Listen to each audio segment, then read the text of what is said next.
नमस्कार दोस्तों, आज मैं आप सभी के लिए बुद्ध के एक पिछले जीवन की कहानी लेकर आई हूँ। इस कहानी को ओशो अपने एक लेक्चर में हम सभी के साथ साझा करते हैं।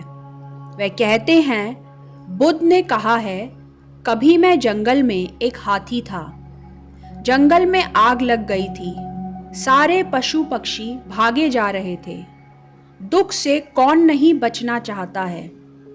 तुमने पशु पक्षियों को दुख से बचने के लिए भागते देखा है? क्या उससे तुम्हें ये ख्याल नहीं आता कि जो दुख से बचना चाहते हैं वह सुख भी चाहते होंगे? जो दुख से बचना चाहता है और सुख चाहता है, क्या तुम्हें ख्याल नहीं आता कि कभी अनजाने जाने उसके हृदय में भी वह आकांक्षा जागती होगी जो आनंद की है? पशु भी जानते हैं सुख, पशु भी जानते हैं दुख, और उस पीड़ा को भी जानते हैं जो सुख और दुख में उलझ कर मिलती है।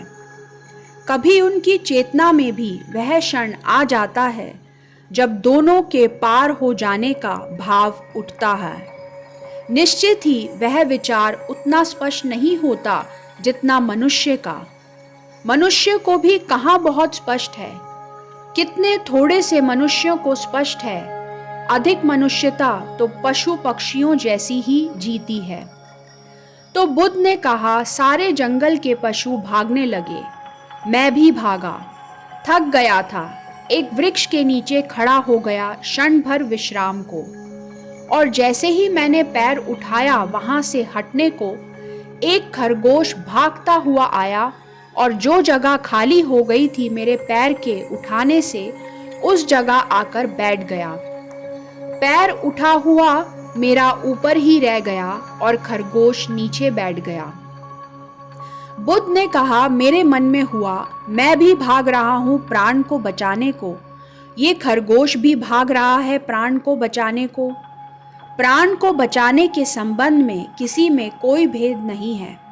मेरे पास बहुत बड़ी देह है, इस खरगोश के पास बड़ी छोटी देह है। मेरे पैर के पड़ते ही यह खत्म हो जाएगा। लेकिन दुख से सभी बचना चाहते हैं। सुख की सभी को आकांक्षा है। उसमें तो कोई भेद नहीं है। छोटे बड़े का कोई फर्क नहीं। मेरे अंदर करुणा का आविर्भाव हुआ और बुद्ध ने कहा कि मैं खड़ा रहा जब तक कि वह खरगोश हट ना जाए, क्योंकि मैं पैर रखूंगा तो वह मर जाएगा। आग बढ़ती गई परंतु खरगोश भागा नहीं। वह सुरक्षित था।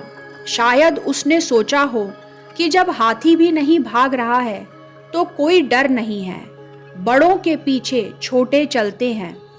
तो वह बैठा ही रहा सुरक्षित।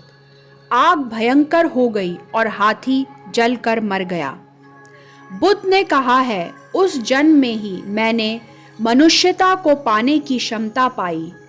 उस घड़ी में जब मैंने खरगोश पर करुणा की और मैं पैर को रोके खड़ा रहा, उस क्षण में मैंने मनुष्य होने की क्षमता अर्जित कर ली। आज मैं मनुष्य हूँ उसी घड़ी के वरदान स्वरूप। तुम चुप हो जाओ पहले और फिर चुप्पी भी छूट जाए। तब तुम मैं और अस्तित्व में कोई भेद नहीं रह जाता। तब तुम्हारे जीवन में भी बड़े अनूठे फल खिलेंगे और पक्षियों जैसे अनूठे गीतों का जन्म होगा। तुम भी नाच सकोगे और कह सकोगे, राम रतन धन पायो। धन्यवाद दोस्तों, आपका दिन शुभ हो।